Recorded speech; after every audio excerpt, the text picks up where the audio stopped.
We are ready to roll, and joined with us today, Director of Meteorological Services for WeatherWorks based in Hackettstown, New Jersey. Also, the guy who hired me for my first weather job, Reale. Rob, thanks for hopping on today. What's going on, Joe? Yeah, you've come a long way since, what was that, man? It was like 6 or 8 years ago. It was a long time ago. It was, well, I think my first day was like the last week of November 2013.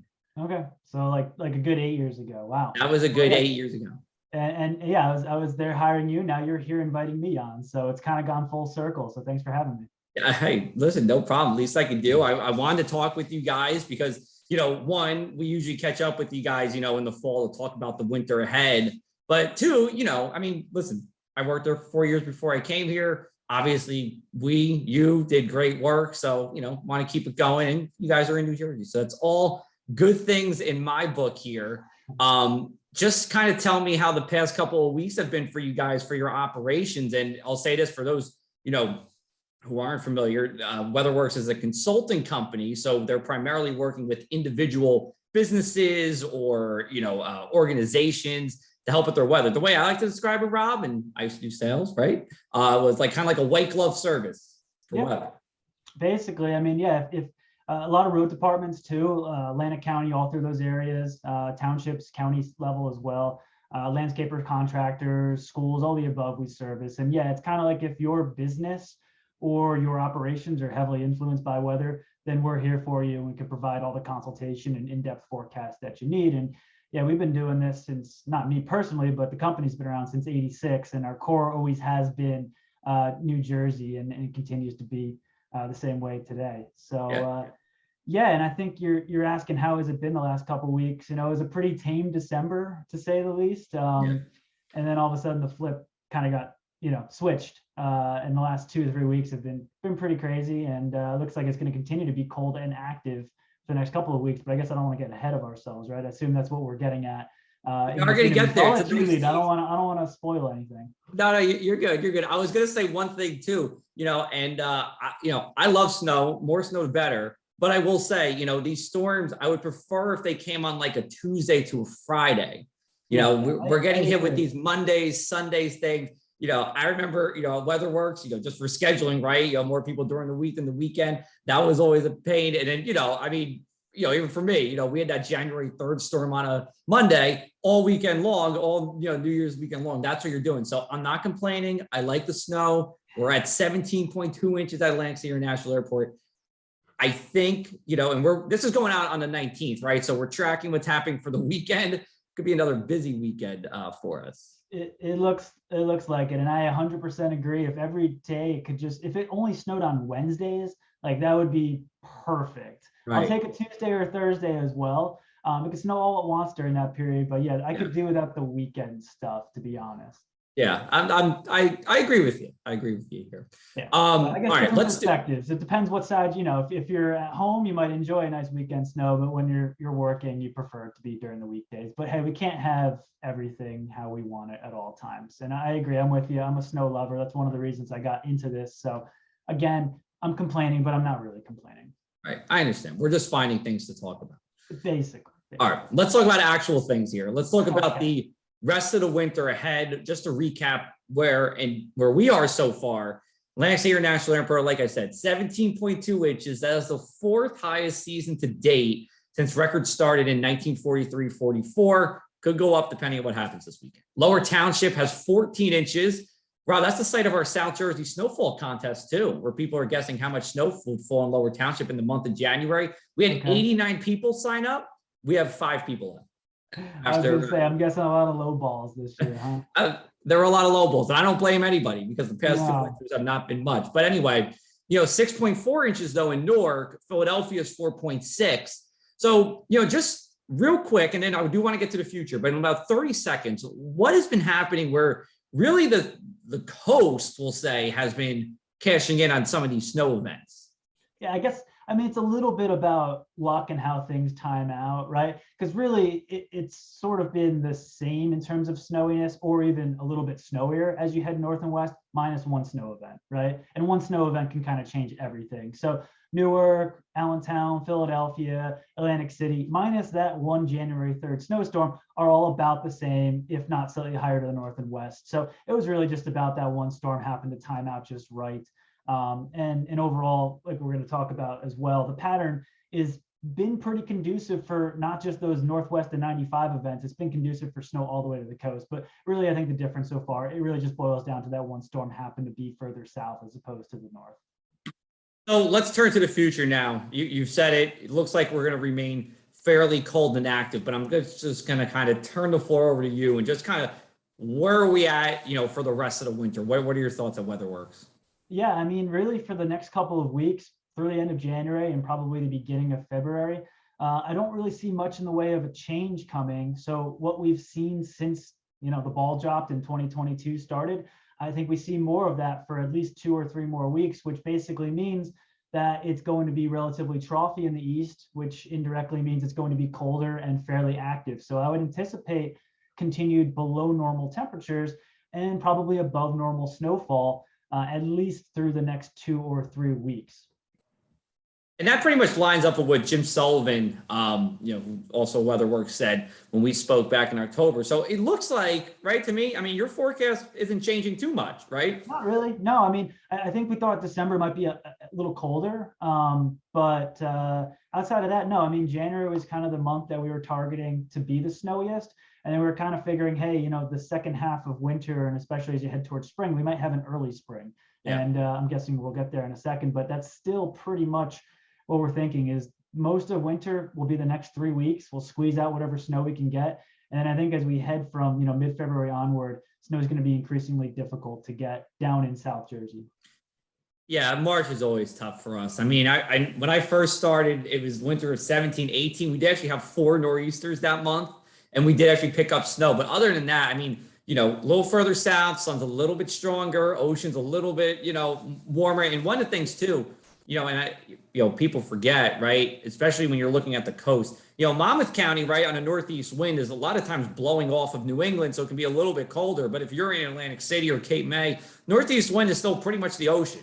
So you are going to get a little bit of a moderating influence. And that's really what made that January 3rd storm special. That low pressure system was, far enough away where our winds were north or northeast, as we go into winter. So, or, as we went into the day there. So, with the way that you see the jet stream shaping up, when you say cold and active, and just to clarify, you also mean the southern part of the state as well. Yeah, I think I mean everywhere. And it's funny you mentioned the January 3rd storm, because a couple of days beforehand I called my dad. He lives in Long Beach Island. Yeah. And I think he was out like at the driving range or something, because it was in the 50s or 60s. Yeah. And I was like, you better enjoy it because you're going to snow in a couple of days. It's like, the water's warm this time of year. We're not going to get any snow. I was like, not really. The winds are going to be more north than northeast. You're going to snow. So yeah, I think that's like a fair assumption a lot of times, especially because of how warm we were, because the waters were warmer than normal headed into early January. But yeah, the winds being north makes a big deal as you head to southeast Jersey and along Atlantic City area. Yeah. But yeah, when I said it's still going to be active the next couple of weeks, yes, it includes the entire state of New Jersey. It really includes all of the Northeast, both the New England and the Mid-Atlantic. One quick thing on water temps. Now we've cooled down. We're actually kind of hovering around 40 now, which is, if you're a snow lover, good news, because you want it to be colder just in case you get those onshore winds. Yeah. When we talked with Jim, he always brought up analog years, years that we could compare this to. Is there anything you guys are, now that we're halfway through winter, kind of paying attention to for the rest of winter? Is there anything that sticks out? Yeah, I mean, in terms of years, not necessarily. And, at this point, I kind of like to look at really what the shorter term signals are, right? Like analogs are particularly useful well ahead of the season. And there's still some use to them now. But, at this point, we're really almost taking things like, every handful of weeks at a time. So it really just sort of looks like we're sort of in this pattern where, I don't know how technical you want to get, but right, there's like a plus NA, which basically means there's a ridge over the Western US. The NAO, which is kind of an index that we look at over like Greenland, is somewhat negative. So when you have a negative NAO and then a positive PNA, that helps promote troughiness or colder weather over the eastern part of the US. And it certainly increases the chance for storms. And really the biggest difference from December to January is the PNA. If you recall, out in December, they were getting flooding rains, crazy snowfall. The PNA was negative. They were getting all this snowfall and troughiness out there. Resultingly, we kind of had the ridge and the warmth over here. And usually it's kind of like one or the other. So when the West Coast is snowy, we're typically warm, and then vice versa. Right now, the West Coast is in a plus PNA. They're much warmer. They haven't seen nearly as much rain or snow as they did a month ago, and it sort of flipped the switch for us. So that's kind of what we're thinking for the next couple of weeks, is the same pattern is going to continue. But as we transition into February, it looks like the PNA may start trending closer to where it was. And the whole influence of La Nina, which typically has a southeast ridge over the southeast US, which a lot of times pumps in warm air. It's kind of like we're going to see a little bit of a reversal back to December, maybe not quite that extreme as we head through February, but something in between December and January is what February is looking like. So I think to summarize here, we're kind of in this one, like, all systems go, we're going into winter, diving in. It's going to last until maybe some point in the middle part of February, and then we pull out. I think that's fair. Yeah, fair. I think the first or second week in February, we start to see that transition where we see more temperature fluctuations. Instead of being fairly consistently below normal, we start to see more of those above normal days. The snowfall chances start to decrease. And then, yeah, the later in February into March, you can always squeak out an event or two, but it will become increasingly difficult to do so. Not just because we're headed later into the winter and more into spring, but also the pattern's not going to be that favorable for it either. Gotcha. Anything else you want to add about the rest of the winter here? I'm getting excited, Rob. I'm getting excited. We got weekend. We got to see what happens for the weekend. Maybe we'll squeeze out another one even after that. Anything else you want to add about the winter? I mean, yeah, even Thursday, right? Like Thursday, you might see it's called an Anna front, right? It's going to be kind of warm on Wednesday. And then this frontal boundary will move through. For down there, it's like very tail end of Wednesday night into like Thursday. Yeah. You probably see some rain. You might even end up with a little bit of snow, especially as you head north and west. Saturday, or really like Friday night into Saturday midday, that one's interesting to me. And if that makes the turn around the corner, which I kind of think it will, but if it does, that could be another decent snow event targeted right at, Atlantic City, southern Jersey. So, I think there's plenty of snow to come the next couple of weeks, but even within the next couple of days, there's a couple of things to track. So if you're a snow lover, it's about as good as it gets for South Jersey, I think, right now. Yeah, and when Rob says he likes it, that's a good thing. So we're gonna hold him to that. Everybody, listen, we're gonna hold him to it. We'll have to recap with him at the end of the month, see how we did. Rob, before we wrap up, your New Jersey map, we are bringing it back. You sent it to me. I have not opened it up yet. You are from Warren County, Morris. I'm from all over, right? I grew up from all over. He's Mr. Worldwide. We have Pitbull. Actually, Pitbull's actually here today. Yeah, because I grew up in Warren County, but my family has always had a house at Long Beach Island since the 70s. So I've spent a lot of my summers there, living down there. I went to school at Rutgers. So I have a nice, mix of North Jersey, South Jersey, and dare I say, Central Jersey. So I feel like I'm a pretty unbiased perspective in this whole thing because I've literally lived in each part over the last, 30 years. Well, we'll see. He's already foreshadowing. So let's take a look at what we have. Okay. So, and we're putting this up on the screen now. So Rob, essentially, I mean, honestly, Rob, first of all, I love your North and South Jersey or Central Jersey barrier right there. Route 78. I like to carve out a little bit into and keep Union into Central, which I think you have there, which is great. I basically just follow 78. Right. The shore, I don't agree with you on the shore because I really don't think Long Branch and Cape May people have a lot in common, but I can at least respect that you put the whole shore in there. Yeah, and they have the ocean, which is the common ground, right? And that's good enough in my book. I think you say the Jersey Shore, I think Sandy Hook down to Cape May is all Jersey Shore, and Jersey Shore is safely into South Jersey. So it's basically follow 195 until you hit the Parkway and then go up from there. I guess if you wanted to go all the way to Route 34 and go up, I wouldn't hate on that, or 35, whatever it is. Okay. But either way, yeah, I mean, in my opinion, I don't really see why there's debate. This is essentially what North, South, and Central Jersey is. If you want to quibble about a couple miles, fine, but this is, in my opinion, pretty no-brainer. But well, it's interesting though. You're saying like LBI is like firmly south though, because the only thing with that, Rod, I agree with you like this time of year, because if you're a local in LBI, you're more in the South Jersey sphere. But you know this, I know this. A lot of people who are in LBI are mostly in the northern part of the state. There are some people from Philadelphia and South Jersey, but I feel like you have more of like that New York, northern New Jersey influence in the summer. That's so you're talking about all the beach goers with this.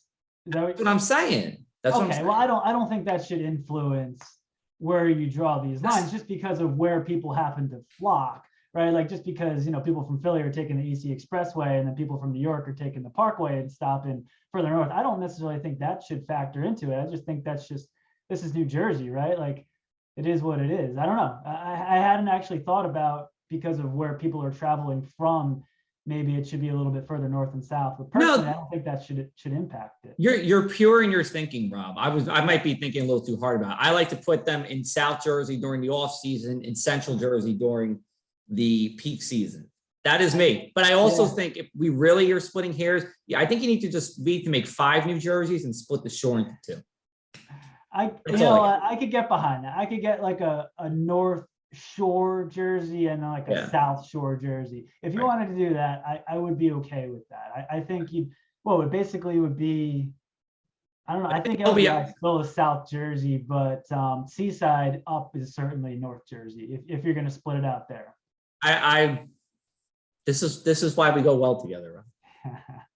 Yeah, I think we finally solved it, and I don't really see how people can argue this, but I'm sure they will, right? That's right. I'm never going to ask again. Never need to ask me about the podcast. The matter has been. Taylor ham is better than pork roll, right? But we'll save that discussion for another day. Listen, when you come back for next winter, we'll talk about that. Yeah. All right. We got Rob Reale, Director of Meteorological Services for WeatherWorks. Rob, where can we find out more information about WeatherWorks? You can go to our website, weatherworksinc.com. You can follow us on Facebook, Twitter, all the above. We're actively on that. If you have any questions, you can always reach out to me personally. My email is robreale@weatherworksinc.com. And Joe, thanks for having me. Yeah, thanks, Rob. Appreciate it. All right, bye.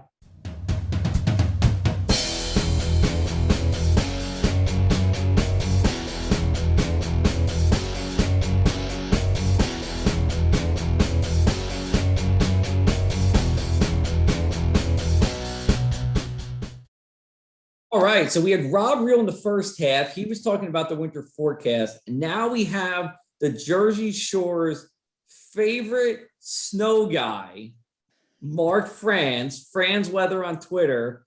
Mark, I've been following you for years. We had a lot of loathing over the past 2 winters. How are we feeling so far? We're feeling pretty good. We're feeling lucky so far, especially South Jersey. It's about time. Yeah, a little bit. I hear you. You said you got 6 inches on the January 3rd storm. I did get more than you in Pleasantville. We got 9.1, but you got 5.5 in that January 7th storm. And we'll talk about this. And then you had that severe weather. So, lots of winter so far. We're not even half done with it yet. And, I'll tell you what, right? This is going out on the 19th. We're talking about maybe 2, if not 3 more shots of snow in the next week. I mean, from a weather perspective, I mean, this is really like making up for lost time. Absolutely. I know the last couple of years we've been slow starts. Every once in a while, we'll get a little hit here and there, but it looks like we have some sustained cold for a little bit, at least for the next couple of weeks. Yeah. Snow's never guaranteed. You know how it is around here. Can never assume it could be too cold for snow. A little suppression, which concerns me a little bit. I think that might be in the works too with the next couple of systems. But even with the opportunities of snow, I think we'll be happy with that. And something to track keeps us all busy. A little sane too. Yeah. Now, I got to ask. I know usually you're working outside. You're working at night. You've been staying warm. I mean, that's kind of downside to wishing all this snow. I mean, it does get cold. You want it to be cold at the same time. For sure. Yeah, it does stink working in the cold when it's dry and windy and there's no snow coming down. But the last couple of weeks, thankfully, I shouldn't say thankfully, but I've been under the weather let's say. And I've been home from work, so I've been able to enjoy the snowstorms from my bedroom, mainly from my bed. But I went out a little bit here and there to try to see, try to get involved and just enjoy the action for a little bit. But luckily, I got to enjoy the snow and the cold together. I know I'm returning to work soon, so right in time for the frigid colder air coming. So I'm excited for that. Gotcha. So you're in Forked River. You're in, we'll say, Central Ocean County. I think you posted a video on Twitter. Is it pinned to your profile? It's like best snow in 3 years. Oh yes, that was that, I believe, last year, not too long ago. Last year. Okay, I thought it was correct. This year. So so what was that last year? I'm trying to think, because we didn't have any super big snows. No, we did not. It was a snow to a mix rain slop event. We had it was like kind of a last minute heavy dumping before the mix moved in. So we just had right on that rain snow line. It burst quick, maybe inch or two in the hour. And then that was pretty much it, right to the sleet. It was like a very sleety, icy winter, I would say, last year. It was hard to get a full snowstorm. We had one little one, but it wasn't anything special. Yeah, no, I hear you. Let's talk about what happened on Monday night. That was not snow. That was rain, and a lot of it. I was telling you before, and I should have just surprised you and told you live here while we were recording. But you, sir, had nickel-sized hail on Monday morning, and I did the research. You are now the owner of the largest hailstone in the month of January in New Jersey history. So congratulations. Thank you. I appreciate it. It wasn't intentional, but it worked out pretty well. That's for sure. Yeah. So that story was pretty interesting for a number of reasons. What did you find most impressive about that storm? Honestly, I would say the back edge and the storms that were mainly offshore as well. They had a lot of rotation. There were probably, I would say, a couple water spouts out there. We're not really certain for sure, but there was a lot of action. I think maybe even a little more severe weather than we expected. Of course, when we're on the eastern side of the systems, we're more capable and more prone to the severe side and all the severe weather. So it's not shocking or, it's not random or uncommon, I guess you could say, but being on the eastern side, we had more rotation, more severe weather. Sorry if I can cut some pieces out of that. I know it was a little chippy with the talk there, but keep rolling. We're rolling. I'm not even touching. No, you're good. But yeah, no. So I was pretty shocked at the ending, the tail end with the severe weather with the hail. The wind was okay for a couple hours there by the bay. I would say it was the worst. Sustained easily 30 to 40 for a while there. The gusts, I was trying to get some readings. It was a little difficult. Couldn't really stand up or see much. The rain was like blasting me in the face, so it was a little tough to even breathe for a minute there. But the ending for me, not because I was in it, of course, but I think the ending part, severe weather, was probably the most interesting. I know Northwest Jersey, I have a couple followers that wound up getting I want to say 4 to 6 inches of snow maybe in some spots before the mixing. So I guess they have different opinions on what the best part of it was, but I think the ending was a little interesting, a little more impressive than I think we thought, but we're okay. I was definitely, at one point in time, they put out something called a mesoscale discussion by the Storm Prediction Center. And for those who don't know, that's pretty much like highlighting the potential for widespread severe weather. Now, it didn't turn into a severe thunderstorm watch or anything, but that's pretty, middle of the night, January, just kind of crazy. So, Mark, you're covering, you're in Forked River. I know, you're airing your love-hate relationship with what the weather brings your way to all of New Jersey. What's kind of been the vibe from your followers about this January? Do you have a mostly snow lover vibe, or you have snowbirds or want to be snowbirds vibe? I think it's a snow lovers vibe for sure. They're definitely more out and about than the others. There are a few that absolutely hate snow. Then they let me know. They make sure to chime in saying, please keep it away. I wish I could. I can't really control the weather. If I could, they probably wouldn't be too happy. That's for sure. It would snow a little more, but I would say definitely the team snow is the trend, I guess you could say, on Twitter going. But yeah, a lot more team snow going on. Hopefully a couple more systems this week. To maybe ease the pain a little more, so we won't really, need snow for the rest of the way. But I don't think that'll ever just disappear. I think we'll always just need some snow. But yeah, I hear it. And for the people who didn't listen, because we didn't listen to you, we had you on, I think, about this time last year. How did you get interested in weather? In the weather, 96. I was a little tiny baby. It wasn't the best scenario. It was my mother. I was at my aunt's house. My aunt and my mother got in a little argument, debate, and then we were all excited because we were going to play in the snow, me and my cousins and all that. But then we wound up going home, and because we didn't drive over there, so we got to walk home in the snow. And all I could remember was just, I'm assuming the snow piles from plowing the streets, but to see the snow over my head, I wasn't afraid. I wasn't scared. I was a little tiny then, but I think I knew at that point what I loved and enjoyed. I remember smiling. I know it's really strange to remember, but I remember looking at it and just getting really happy. So I think from that point on, I knew what snow was, and I knew that I could play in it. And I thought it was the coolest thing in the world. So ever since then, I've kind of got into it more. And I will add, my father, also growing up, had visitation with him and all that. Wasn't with him all the time, but whenever we were together, we're snow chasing, snow squall chasing, storm tracking together. So he really helped spice up my love and interest for it. So I thank him for that. Yeah, awesome, man. All right. So anything else you want to add before we wrap up? Yeah, I guess I do want to talk about the Friday, Saturday. Thursday looks like a little light rain, a light snow. Looks like we could still get a little accumulation, even though timing's a little iffy with some marginal temps. But Friday, Generally Saturday, too, I would say for South Jersey, and if you're along the coast, it's coating. If you're further inland, something too. Yeah. hey, we'll take it. What the heck, right? Yeah, And, listen, take it any way we can. all right, and the Friday, Saturday, for now, my gut is keeping things a little further south. We've seen this before. I think like you mentioned to me earlier, similar to January 3rd and some aspects of it. Further south you go, the better shot. But we know how these things go. You can't look away. Last minute surprises. So, but it doesn't always work out that way. So don't assume, don't expect, and just let it happen. It's the only way you can do it. Just let it happen. Yeah, I agree that I don't know if this is the big storm for us, but I think it has January 3rd characteristics in the sense that there is going to be a cutoff from south to north. And this isn't a question about, are we mixing or not? This will be all snow, but you have to get the snow. It could be too dry to snow. Wednesday, we're recording this on Tuesday. Wednesday, when this comes out, if you're listening to this Wednesday night or Thursday morning, go to our website, pressofac.com/weather. We'll have a full update for you. And then Mark is going to be out there on Twitter, hoping for the snow, following the models, see what we're going to have there. And again, that's Franz Weather, right? FRANZ Weather on Twitter. That's it. Weatherman Franz. Weatherman Franz. All right, there we go. Well, Mark, appreciate the time, my man. Thanks for hopping on. I know you had a crazy busy day, so thanks for hopping on. We're going to be back with you guys on the first Wednesday of the month. We're going to recap this month of January, and we might have to do a double episode. There's so much to talk about, but we'll be with New Jersey State climatologist / birthday buddy / weather dad, Dr. Dave Robinson. But Mark, thank you again for your time. We appreciate it. Oh, it's a pleasure, Joe. Take it easy, man. Thank you.